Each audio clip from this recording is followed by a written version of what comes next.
So, my name is Kiana Law Masterson, and today's date is 11th of February 2026.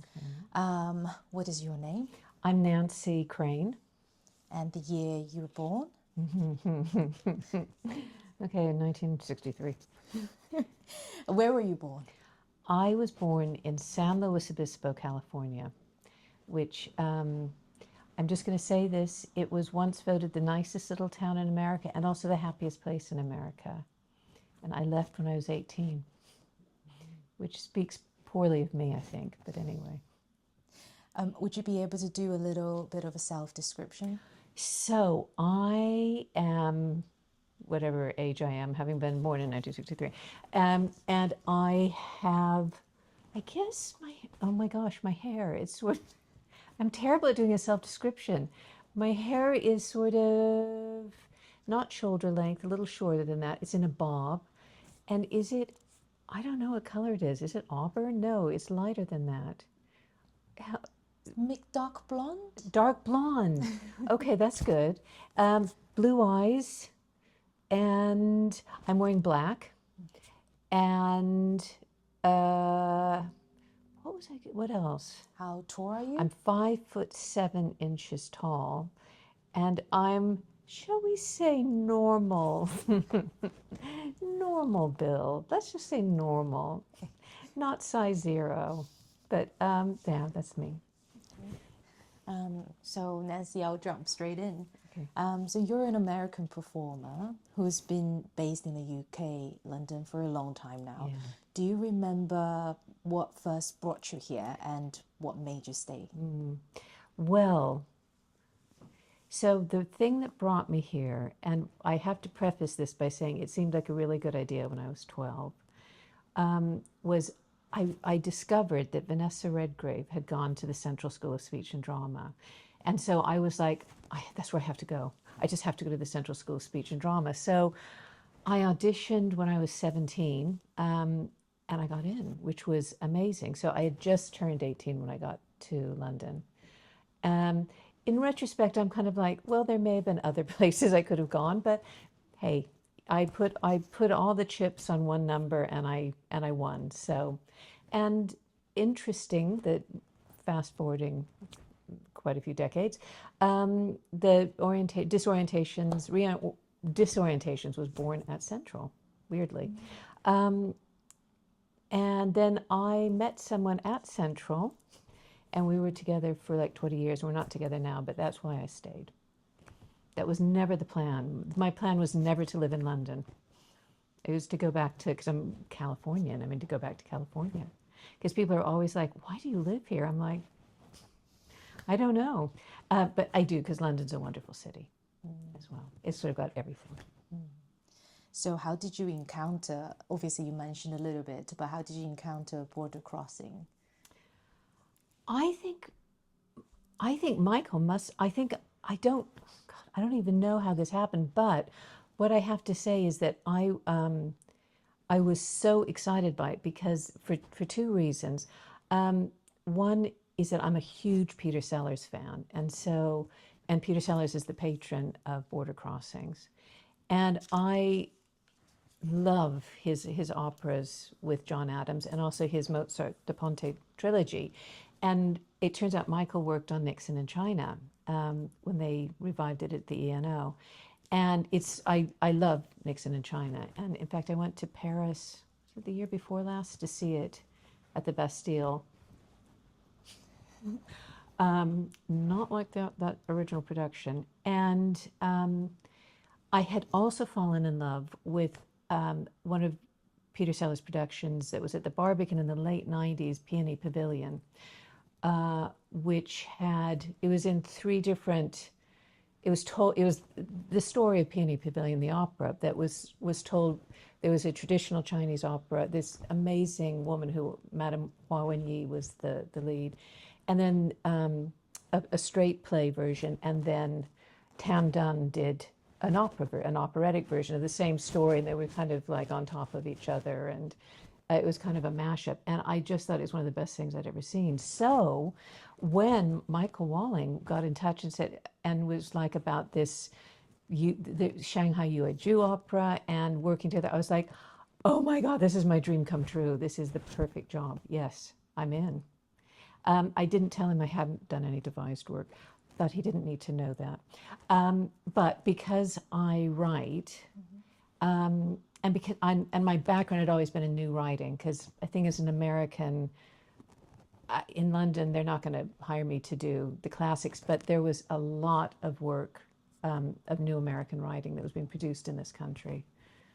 So I was in the original production of Angels in America. I did Phyllis Nage plays. There was some really great American playwrights who I was in the right place at the right time. And I've been lucky enough to continue to do some of that work. So how did you become interested in new writing in the first place? I think when I left drama school, I mean, I don't know what I thought. I was like, I'm in London. I'm going to act. And what came my way was a lot of new writing. And because the Royal Court, it's really weird. I used to work at the Royal Court a lot. And I mean, doing shows and also doing lots of development work. And I haven't recently, which is just, I think things have changed. But I think new writing, it became for me the most exciting work. And I worked with I remember working, I did a play at the court, and this wasn't actually new, but it was a premiere, it was a British premiere, of a Wallace Shawn play that Carol Churchill directed. So it was like that stuff going on at the court. It was just like, that was normal. So I think that's why I got interested in new writing, because it was exciting and hard and really rewarding and interesting. And obviously, with your background experience, when you got offered for the job in Disorientation, what was your first sort of impression and your, to the material and the rehearsal process? Well, it's really interesting because I've been thinking about this. Because it was developed originally at Central, there was the character I played, P.K. Moretti, who was a detective in Shanghai. I'd also written a radio play with a female detective a few years before, which is also interesting. That I was kind of it was an interesting kind of I wouldn't say an archetype because there aren't enough of them around, but it was quite interesting, that idea of playing with it in a different context. But I have to say the P.K. Moretti was originated by Remy Benedetti, who devised the role at Central. So it was her baby, and so it was very. I felt very responsible to take something that she had made and then take it into another story. And I think the other thing that besides the sense of responsibility to Remy and to the character PK, I was just like in awe of the Chinese opera performers. And Ri Hong, who is, I think, a great star of the UIJU. I mean, she was, you just sit in this rehearsal room and be like, wow, it's so different than what we do, like text-based. It's sort of in the body, it's something else. And the beauty that she could create, it was just like mind-blowing. And I felt like a kind of Claudish in comparison. How did it feel for you working alongside with, as you just mentioned, performance from different cultures and theatrical traditions change the way you think about performance? Yeah, because I'm not very interested in keeping things the way they are. So I'm always interested in mixing it up. I'm going to say something which I hope this doesn't cause any offense to anyone. The thing I hate most is having to sit in a rehearsal room around a table and everyone talks about the text. And I'm like, just not do this, please. Can we just get up and do it and see what happens? Because I think that's where it's interesting. And I think something that's devised, it's so exciting because you're not everyone's sort of sitting there and pretending like they're interested. What does that line mean? I don't know. Anyway, you're like in it. You're part of it. You have a stake in it. And to work with different traditions. And I think what happened then when we did the reorientations, which I have to say just up front, in the end, I wasn't in ultimately, but the work on it was fantastic. And we had Radhakrishna, who was a dancer from a very particular tradition, Indian tradition. And then there were the Swedish actors, the Theater XM, yeah, Michael and Mia. And these fantastic movement directors who were based in Paris, but one was German and one was Brazilian. So it was like this incredibly exciting, like seeing different ways of working. And I'm so much more interested in that. And it means that I have to work in a different way and do things. It's not, I have to surprise myself and come up to their standard, their level. Any stories you'd like to share? How did you do things differently? Well, okay, there is one because, as we know, movement people are quite hardcore in a way that people are nice to actors. It's like, oh, okay. Well, kind of. Sometimes they are, and then sometimes they are really not very nice to actors. But movement people, I think they're just always like, just get up and do it. Just do it. What's wrong with you? Get up. I don't care if you've broken your leg. Get up and do it. And so I feel movement is not my strong point. And so we were doing 2-hour sessions in the mornings. And this was the third time when we were rehearsing in Shanghai. And with, oh my God, the most amazing cast from the Shanghai Dramatic Arts Theater. They were incredible.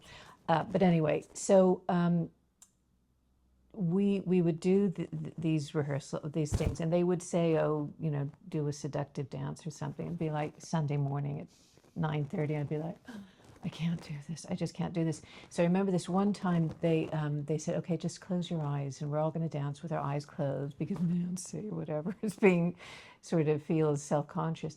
So we did, and it was quite a long piece of music. And then they said at the end, they said, oh, you can open your eyes. And I opened my eyes. Everybody else was sitting down. They'd made me do it sort of. I ended up doing it alone.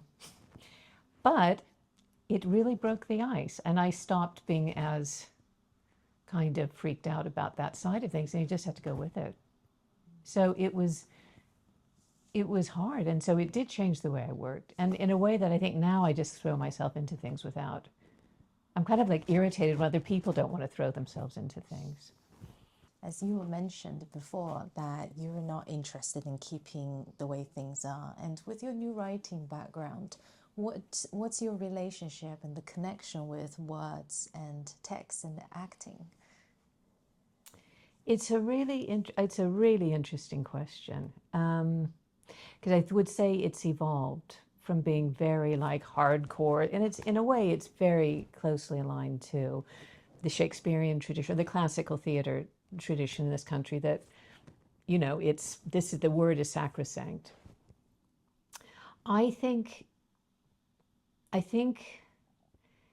theater, and I'm sure other art forms, can become kind of cult-like about things, because we're all kind of believe in things.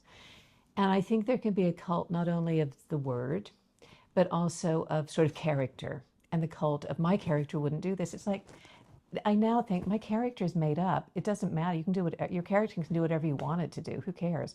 Now, I know that's kind of like sacrilegious to say. Another thing that on the journey where I've kind of changed, I'm evolving in how I think about new writing, and also as an actor, how my place in the new writing is in a bigger sense, is I got very, I worked with a Meisner teacher, must have been about 15 years after I left drama school. And this fantastic guy he's a genius teacher, Scott Williams. And I think the thing that I discovered with Scott is that it's sort of about the word itself isn't necessarily what you mean, the character means. So it's almost sort of like it's kind of what you are trying to do in that moment, what you're feeling, what you're noticing, whatever. It's about the moment, and the word is something that you're sort of skating on top of. But and I think there's lots of stuff going on underneath. And I think then that has sort of moved on to a play that I did last year. I did it. It was actually we started devising it the year before. There was a written text, but it was called Kyoto. And it was about the Kyoto climate change agreement. And so it was about UN climate negotiation, not a sexy topic, but it became really exciting because we were getting new pages every day. We were improvising things. We get new pages then the next day. And so we were constantly learning. The play never stood still. And within that, you can't be pressured. You can't go, I mean, none of us you couldn't actually do research. And because I like to do a lot of research, it's like you just had to be in the moment and say the lines and hope it made sense. And there was something so exhilarating about that. And it is the opposite of, well, my character wouldn't do that or whatever. I must to think about, my character's journey. I'm not sure if that really exists, but that's what I'm saying now. I don't know, 10 years, I might be completely different. So. And just wondering, how was your collaborations with Michael? And correct me if I'm wrong, is that My Hailey? And Oh how my that God. shaped the process of Hailey. we're talking about the disorientation With Ma I think. Hailey. Yeah. Oh my God, she's so amazing. Oh, I have such admiration and respect. Sorry, I think I just hit my microphone. Such admiration and respect for her. She was fabulous. And yeah, I haven't seen her for a while, but I think she had such a difficult role because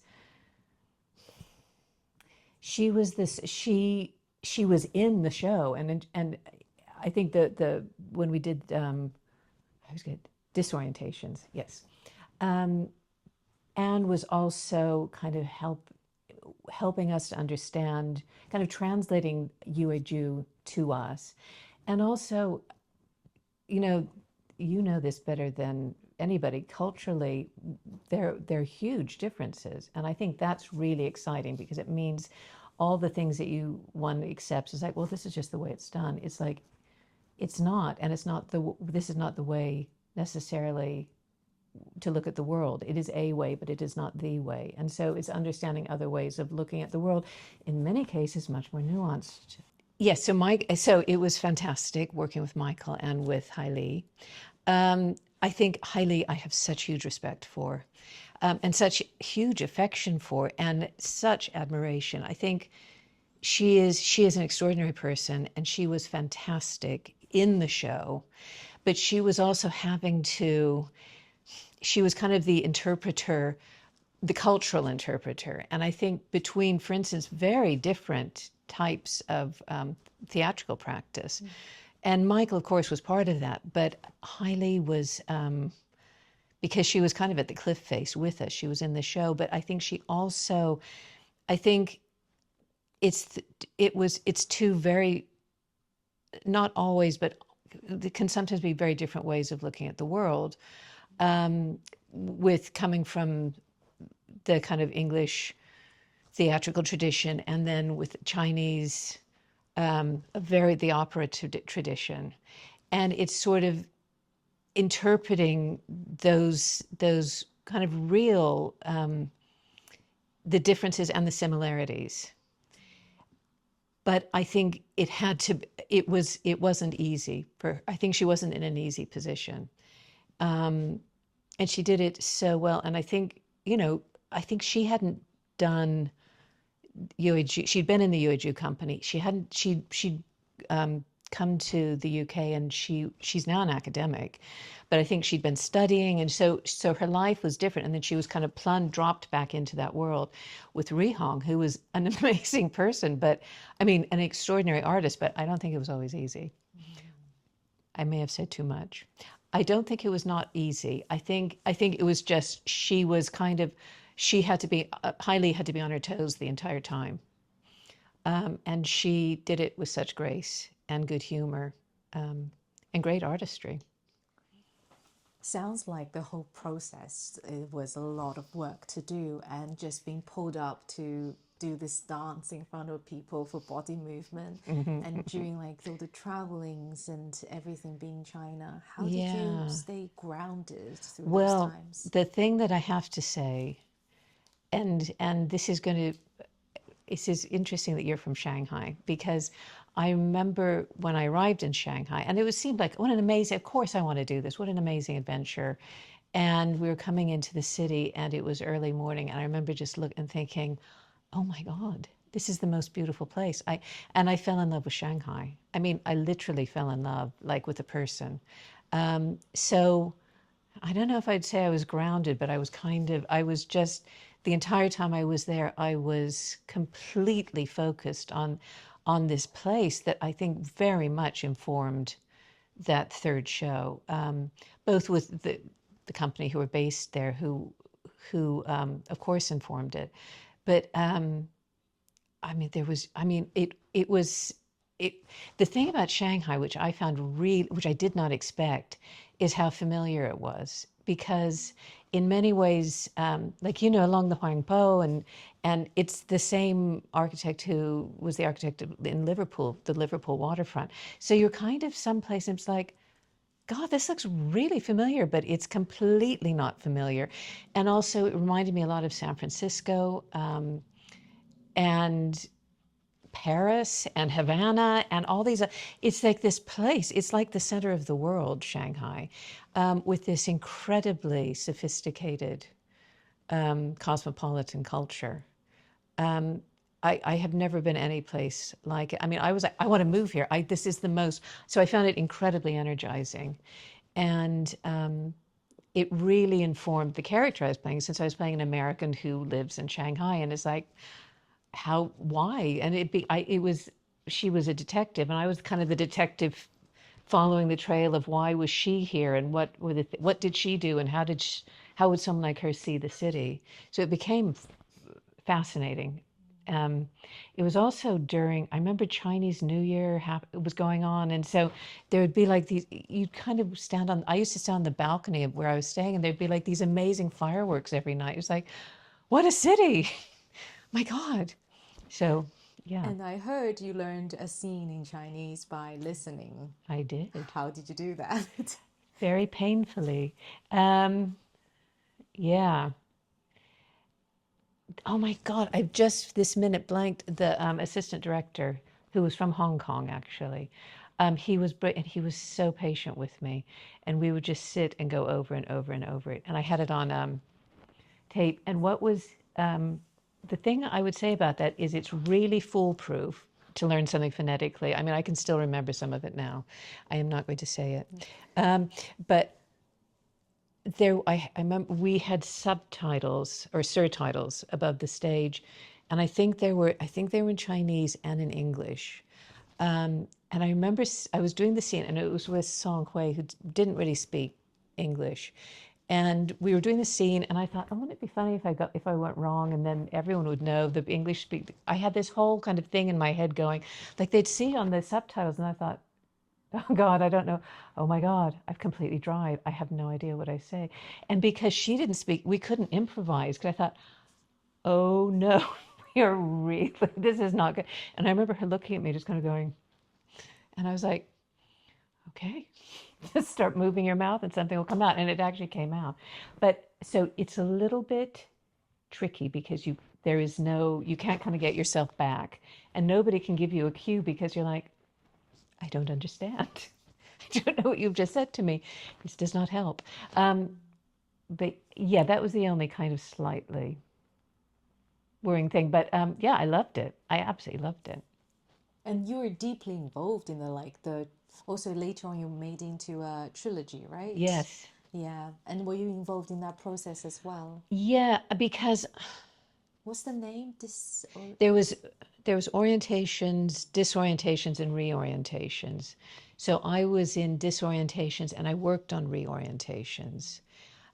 It between China, the work in Shanghai, because I think there were I guess they were invited audiences. I cannot now remember I don't think we charged for that. So it was one version of the show we did there. And then we came back here 6 months later and rehearsed at Goldsmiths. And it was a very strange period because also, this is going to sound strange, but my mother died. And I was in Los Angeles. And when we started, we were supposed to start rehearsals for it. And I didn't come the first week. And then I thought everything was okay. And I flew back. And then I walked into rehearsal and I got a call from my sister saying our mother had just died. So I kind of missed that day of rehearsal. I kind of went back home. And then so it was this very kind of strange, heightened feeling that I had. And there was a playwright who'd come on board who kind of started shaping the raw material of what we'd done in Shanghai. And then I ended up doing another job. So between the end of that workshop and then I think it went on at Soho Theater. And the person who took over from me, I think, then pulled out. So PK isn't in, sadly, she's not in reorientations, which is my fault in many ways. So I'm sorry about that, retrospectively. But looking back though, what feels most significant about the Orientations trilogy for you personally?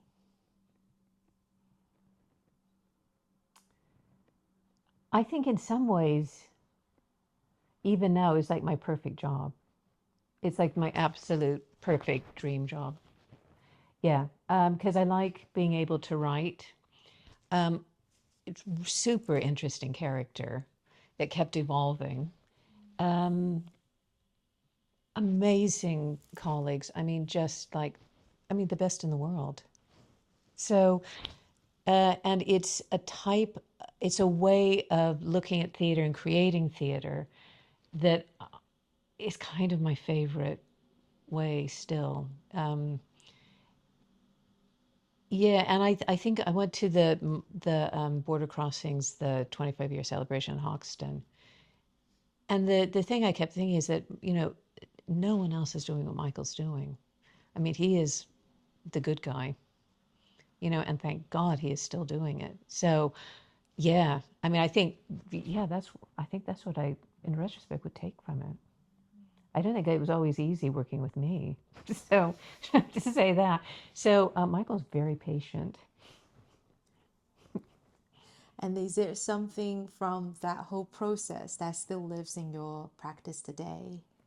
Oh, God, that's a really interesting question. I'm sure. I think I think that sense of physicality. Although I can't create the beauty that opera performers can create in sort of air. It's this amazing training and talent, innate talent. But I think a sense of, like, particularly in theater, especially if you're on a stage that isn't like a traditionally dressed set, that's kind of a blank space. It's an empty space. It's how things read and gestures read, that gestures have, there's an eloquence to the gestures one makes. We didn't cover this, but how many characters and how many different nationalities characters were in the play? So there was Radha Krishna, so Indian, the Swedish, so Michael and Mia, Chinese, American, English. I think that's it, which is quite a lot.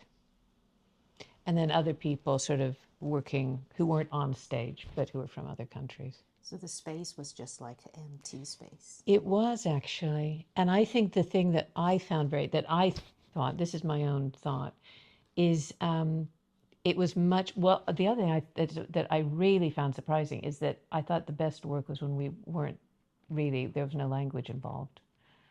It was really, really interesting and exciting. And so it was completely different than anything I had ever done before. I think that resonates with what you just said about how you see text also different now. Yeah, Yeah. yes. And how do you feel when you watch or hear Border Crossings work now? I mean, I'm incredibly moved. I think also it's just it's so like, everything's kind of like, oh God, I don't know. There's the phrase that I think is the most horrible phrase in the modern, like in modern English, which is data driven. It's like, can we not be data driven? Can we just be driven by, like, human driven? How about that? That might be actually something people want, rather than, no, everything must be quantified and be sort of put through this kind of management consultant sort of filter. So I think work is much tamer. Not Border Crossings is not tamer, and I think there's still, Michael is still, he is still flying the flag for that, for the good work that is not, you know. I think it's so hard now to fund theater, that people play things safe. And I think post-COVID, there's been a drop in actual numbers of productions. So there's less work, it's safer. I probably shouldn't say this, but when they're doing Warhorse again and the Olivier at the National, I'm like, how is this possible? Can someone just do something interesting? And Michael is the person doing things that are interesting. Obviously, other people are. I'm not saying but I would say it is everything's kind of celebrity driven. I get it, because people need to fill theaters, they need to sell tickets. But yeah, he's an artist, and I'm glad he's still here. And we're just going to time travel back a little bit. During that period you were working with them, if you were to describe that chapters of your life to a new performer, what would you tell them? I know we were mentioning a lot of things happening with you at home, and also with being in a different place and Yes. mindsets. And Yeah. what would you tell them? What would you share? Well, I think it's that thing of leaving everything that is, leaving everything you think behind, and just seeing what happens. Because I think it's Marx. It's that, all that is solid dissolves into air. And it's that sort of thing that it all kind of, you have to let it all go and then go from there. And it's a place of profound creativity. But you have to be with a group of people who's willing to do that. Because some people are kind of pulling against that, it's fine, but it's just not, you're not going to get that. And I think it was this extraordinary conjunction of people, place, period of time, that it could all happen. So, and I think what I would say to somebody, if that ever comes, if that is ever a possibility, grab it, because that's why we're performers. And lastly, is there a story from that time you have never been asked, but wish someone would, since you've got great memory? Oh my gosh. Well, the thing is, it's kind of like there are almost too many. Okay, one that, but, and then this is going to sound, I hesitate to tell this story, but I have to say, I think it's a very PK Moretti story, the character. So okay, I will tell this. So the hotel we stayed in Shanghai was in the French Concession. It was very walking distance to the Dramatic Arts Center. It had a karaoke bar, the Sunflower Lounge, maybe. And I had noticed when we checked into the hotel, that in the bathroom there was a kind of tray that had, I think it had like shampoo and things, but it also had like underwear that you could buy, and condoms and lube. I was like, well, everyone's very open-minded and broad-minded, and isn't that wonderful? So then I went to the Sunflower Lounge. We were like, oh, let's have a drink in the hotel. And so that was it. We didn't realize at first what was going on, and then very nice girls who worked there were coming to sit with us and lighting cigarettes, and one was feeding me peanuts. I was like, "It's okay, I can get it. I got it myself. It's fine." And it suddenly began to occur to all of us like this wasn't just karaoke.